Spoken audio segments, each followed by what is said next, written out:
BJP അധികാരത്തിലെത്തി നല്ല പ്രതീക്ഷയുണ്ട്. 23 വാർഡോളം ഞങ്ങൾ നോക്കി വെച്ചിട്ടുണ്ട്. ഉറപ്പായിട്ട് ഞങ്ങൾ ഭരണത്തിൽ വരുന്നുള്ള വിശ്വാസം തന്നെ ഉണ്ട്.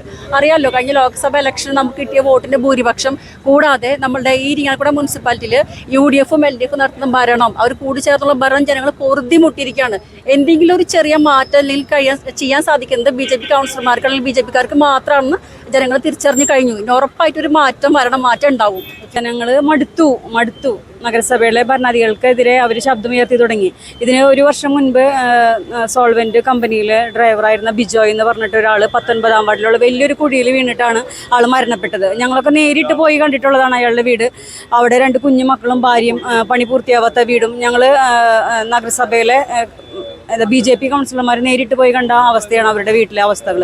അതിനെതിരെ ഈ ഭരണപക്ഷത്തെ ആൾക്കാരോ പ്രതിപക്ഷത്തിന്റെ ആൾക്കാരോ ഒന്ന് തിരിഞ്ഞു പോലും നോക്കിയിട്ടില്ല എന്ന് മാത്രമല്ല, ഇതുവരെ ആ റോഡിലെ കുഴി അടയ്ക്കാൻ പോലും നഗരസഭയ്ക്ക് സാധിച്ചിട്ടില്ല എന്നുള്ളതാണ് യാഥാർത്ഥ്യം. ഇന്നിപ്പോൾ ഞങ്ങളിവിടെ സമരം ചെയ്യുന്നത് തന്നെ ഇവിടുത്തെ റോഡുകളിലെ കുഴികൾ ഇപ്പൊ നമുക്ക് നോക്കിയാൽ അറിയാം. ഞങ്ങളിവിടെ ഇരിക്കുന്ന ഡാണാവിൽ സിഗ്നലിന്റെ അടുത്താണ്. ഇവിടെ നിന്ന് നോക്കിയാൽ അറിയാം ഇവിടുത്തെ വണ്ടികളെല്ലാം വാഹനങ്ങളെല്ലാം എങ്ങനെയാണ് പോകുന്നതെന്ന് അറിയാം.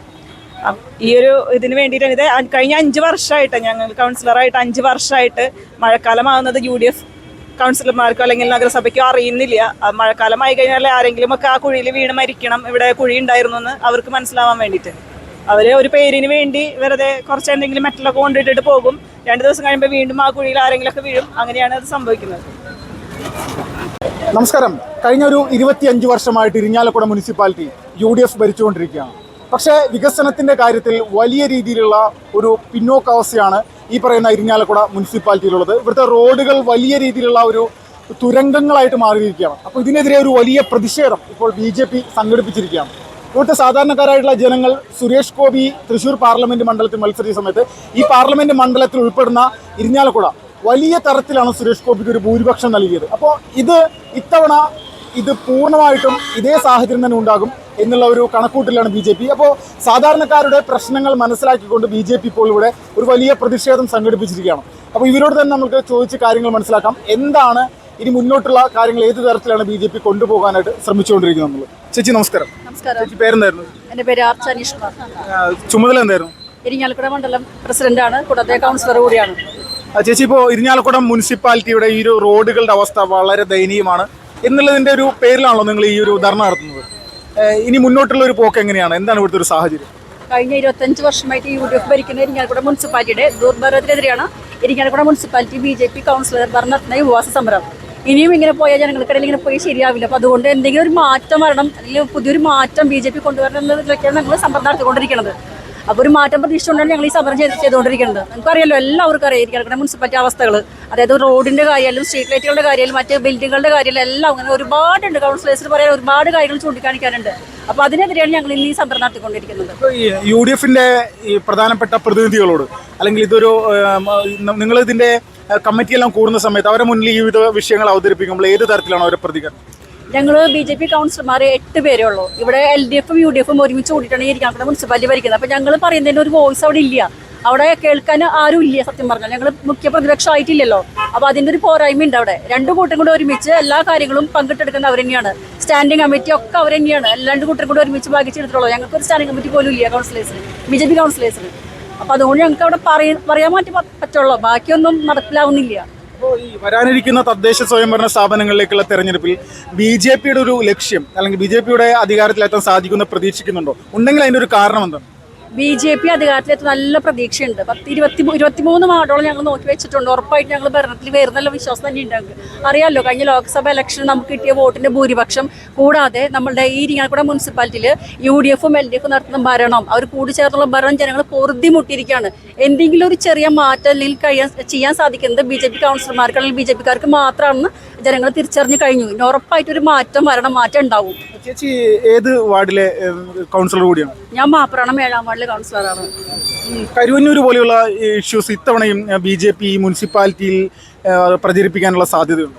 ഉണ്ട്. കരുവന്നൂർ വിഷയം ഉറപ്പായിട്ട് ഞങ്ങൾ ഉയർത്തി കാണിക്കും. അത് ഇപ്പം അതിൻ്റെ ഒരു കാരണം കൂടി എന്തായിരിക്കും അങ്ങനെ ചെയ്യാനുള്ളത്? പൊറത്തുശ്ശേരി ഏരിയയിലാണ് നമ്മൾ BJP-ക്കാർ ഏറ്റവും കൂടുതൽ വാർഡുകൾ പ്രതീക്ഷിക്കുന്ന ഒരു ഏരിയ എന്ന് പറയുമ്പോൾ പൊറത്തുശ്ശേരി ഭാഗമാണ്. ആ ഭാഗത്ത് തന്നെയാണ് കരുവന്നൂർ വിഷയമുള്ളത്, കരുവന്നൂർ ബാങ്ക് ഉള്ളത്. അവിടുത്തെ ഏറ്റവും കൂടുതൽ ദുരന്തം ഏറ്റുവാങ്ങിയിട്ടുള്ള ആ ഭാഗത്തുള്ള ജനങ്ങളാണ്. അപ്പോൾ അവിടെ നിന്ന് ഞങ്ങൾക്ക് കൂടുതൽ പ്രതീക്ഷയുണ്ട്. ഈ കരുവന്നൂർ ബാങ്ക് ഉൾപ്പെടുന്ന സ്ഥലം, അല്ലെങ്കിൽ കരുവന്നൂർ ഇരിഞ്ഞാലക്കുട മുനിസിപ്പാലിറ്റിയിൽ പെടുന്ന സ്ഥലം തന്നെയാണ്. അതെ അതെ അതെ, ഇരിക്കാലക്കുട മുനിസിപ്പാലിറ്റി ഭാഗം തന്നെയാണ്. ഓക്കെ. ചേച്ചി നമസ്കാരം. ചേച്ചി പേരെന്തായിരുന്നു ചേച്ചി? വിജയ് മരിയനിലെ. ഏത് വാർഡിലെ മെമ്പറാണ്? 34. ചേച്ചി ഇപ്പോഴത്തെ ഒരു അവസ്ഥ എന്താണ്? നിങ്ങളൊരു കാഴ്ചപ്പാടിൽ കഴിഞ്ഞൊരു 5 വർഷത്തെ ഈ ഒരു കൗൺസിലർ ആയതിനു ശേഷമുള്ള ഒരു അനുഭവം എന്താണ്? അനുഭവം എന്ന് വെച്ച് കഴിഞ്ഞാൽ UDF-ന്റെ ഭരണമാണ് 10-25 വർഷമായിട്ട് ഇവിടെ ഇരിഞ്ഞാലക്കുട നഗരസഭയിൽ നടന്നുകൊണ്ടിരിക്കുന്നത്. ഞാൻ ഇവിടെ വന്നിട്ട് ഒരു 33 വർഷമായിട്ടുണ്ട്. ഇരിഞ്ഞാലക്കുട നഗരസഭയ്ക്ക് ഒരു മാറ്റം ഈ പ്രദേശങ്ങൾക്കൊന്നും, പഴയ കെട്ടിടങ്ങളും റോഡുകളും ഒരു മാറ്റം നമ്മളിൽ കാണാൻ കഴിഞ്ഞിട്ടില്ല. അപ്പം ഞങ്ങൾ വന്നതിന് ശേഷം എന്ന് പറഞ്ഞാൽ ഞങ്ങൾക്കൊന്നും ചെയ്യാൻ പറ്റാത്തൊരവസ്ഥയാണ്. കാരണം ഭരണം അവരുടെ കയ്യിലാണ്. സ്റ്റാൻഡിംഗ് കമ്മിറ്റികളാണെങ്കിൽ LDF-ഉം UDF-ഉം കൂടിയാണ് 6 സ്റ്റാൻഡിംഗ് കമ്മിറ്റി ഉള്ളത്. അപ്പോൾ സ്റ്റിയറിംഗ് കമ്മിറ്റി അവരാണ് തീരുമാനിക്കുന്നത്. അവരങ്ങോട്ടും ഇങ്ങോട്ടും മത്സരമാണ്. ഞങ്ങൾക്കതിലൊരു റോളും ഇല്ല. സത്യം പറഞ്ഞു കഴിഞ്ഞാൽ ഞങ്ങൾ അവിടെ കിടന്ന് 8 ആൾ ഞങ്ങൾ ബഹളം ഉണ്ടാക്കുന്നു, ഞങ്ങളുടെ എതിർപ്പുകൾ ഞങ്ങൾ അറിയിക്കുന്നു എല്ലാ കാര്യങ്ങളിലും. അപ്പോൾ ഈ ജനങ്ങളുടെ മുന്നിലേക്ക് വെക്കാൻ ആഗ്രഹിക്കുന്ന കാര്യങ്ങൾ എന്തെല്ലാമാണ്? ഞങ്ങളിപ്പോൾ ഇവിടുത്തെ വികസനം എന്നല്ല, ഇപ്പോൾ സുരേഷ് ഗോപി കൂടുതൽ MP വന്നതിന് ശേഷം ഒരുപാട് മാറ്റങ്ങൾ ഉണ്ടായിട്ടുണ്ട്. അപ്പോൾ നമുക്ക് എന്തെങ്കിലും പറഞ്ഞു കഴിഞ്ഞാൽ നമുക്ക് ചെയ്തു തരാനും നമ്മുടെ MP ഉണ്ട് എന്നുള്ളൊരു ഉറച്ച വിശ്വാസം ഞങ്ങൾക്കുണ്ട്. ഇവിടുത്തെ വികസനം മുരടിപ്പ് ഞങ്ങൾ എടുത്ത് കാണിച്ചിട്ടുണ്ട്. ഇപ്പോൾ നമ്മൾ വാതിൽമാടം കോളനി MP-നെ കൊണ്ട് ഞങ്ങൾ കാണിച്ചു. അവിടേക്ക് 50 ലക്ഷം രൂപ MP ഫണ്ടിൽ നിന്ന് ആ സമയം തന്നെ അനുവദിച്ചത് കൊടുത്ത ആളാണ് MP. ഏത് സമയത്തായിരുന്നു? ഇപ്പൊ അടുത്ത് തന്നെ വാതിൽമാടം കോളനി വന്ന് അവിടുത്തെ ദുരിതങ്ങൾ നേരിട്ട് കണ്ടപ്പോൾ അവിടെ റീറ്റെയിൽ വാൾ പണിതിന് വേണ്ടി ആ നിമിഷത്തിന് 50 ലക്ഷം രൂപ പ്രഖ്യാപിച്ച ആളാണ് നമ്മുടെ ബഹുമാനപ്പെട്ട MP ശ്രീ സുരേഷ് ഗോപി സാറ്. ഇതെല്ലാം ജനങ്ങളുടെ ഇടയിൽ വലിയൊരു സ്വാധീനം ചെലുത്തുന്നു. ഉറപ്പായിട്ടും അതിന്റെ കാര്യങ്ങൾ ഇപ്പോൾ നടന്നുകൊണ്ടിരിക്കുകയാണ്. റീറ്റെയിൽ വാൾ പണിതിന് വേണ്ടിയിട്ടുള്ള മറ്റു കാര്യങ്ങൾ, അല്ലെങ്കിൽ മുനിസിപ്പാലിറ്റിന്ന് കൂടി അതിന്റെ അനുമതി കിട്ടണം. അതിന്റെ കാര്യങ്ങൾ, അതുപോലെ അവിടുത്തെ വാതിൽമാടം കോളനിയിലെ ജനങ്ങളെല്ലാവരും കൂടെ ഒപ്പിട്ട ഒരു അപേക്ഷ ഞങ്ങൾ MP ഓഫീസിലേക്ക് എത്തിച്ചിട്ടുണ്ട്. ഇപ്പോൾ ഈ മുനിസിപ്പാലിറ്റിയുടെ ഭാഗത്തുള്ള പ്രതികരണം എന്താ? മുനിസിപ്പൽ സത്യം പറഞ്ഞാൽ അവിടുത്തെ കൗൺസിലേഴ്സ്, ആ വാർഡിലെ കൗൺസിലർമാർ വരെ കുറച്ച് ഡൗൺ ആണ്. ഈ കാര്യത്തിന് ഒരു ഇൻട്രസ്റ്റ് അവർ എടുക്കുന്നില്ല. ഈ BJP ഇങ്ങനെ ഒരു സംഭവം അല്ലെങ്കിൽ സുരേഷ് ഗോപി കൊണ്ടുവരുന്നതിന്റെ പേരിൽ? അതെ അതെ, അതുകൊണ്ട് തന്നെയാണ്. ചേച്ചി നമസ്കാരം. നമസ്കാരം. പേരെന്തായിരുന്നു ചേച്ചി? സ്മിത കൃഷ്ണകുമാർ. ചേച്ചി എങ്ങനെയുണ്ട് ഇപ്പോഴത്തെ ഒരു സിറ്റുവേഷനിൽ UDF-ന്റെ ഭരണത്തോട് എന്താണ് പറയാനുള്ളത്? വലിയ രീതിയിലുള്ള ഒരു പ്രതിഷേധമല്ലേ സംഘടിപ്പിച്ചിരിക്കുന്നത്? തീർച്ചയായിട്ടും വളരെ അറിയാലോ, നാട്ടുകാരുടെ ഈ ഉദാഹരണത്തിന് ഈ റോഡ് തന്നെ ഇരിഞ്ഞാലക്കുട നഗരസഭയിൽ ഉൾപ്പെട്ട് ഏത് റോഡാ മെയിൻ റോഡുകൾ കുണ്ടും കുഴിയും വാഴ വയ്ക്കാനും കുളിക്കാനും അങ്ങനെ കുളമാണ് രൂപപ്പെട്ടുകൊണ്ടിരിക്കുന്നത്. ഈ മഴയ്ക്ക് മുമ്പേ തന്നെ അവരുടെ മെയിൻ്റനൻസ് വർക്കൊന്നും നടത്താത്തത് കൊണ്ടുള്ള ഭരണസമിതിയുടെ ഏറ്റവും നല്ലൊരു വീഴ്ചയാണ് ഈ ഇങ്ങനെ ഇപ്പോൾ സംഭവിച്ചുകൊണ്ടിരിക്കുന്നത്. വാർഡ് കൗൺസിലർ അതിന് ശേഷമുള്ളൊരു എന്തെങ്കിലും ഒരു അനുഭവം പറയാൻ സാധിക്കും? കുട്ടംകുളം തന്നെ എൻ്റെ കൂടൽമാണിക്യം വാർഡിലെ കൗൺസിലറാണ് ഞാൻ. ആ കുട്ടംകുളം ഞാൻ കൗൺസിലറായി എടുത്ത ഉടനെ തന്നെയാണ്, ആ മെയ് മാസത്തിലാണ് നമ്മുടെ കുട്ടംകുളം മതിലിടിഞ്ഞു വീണത്.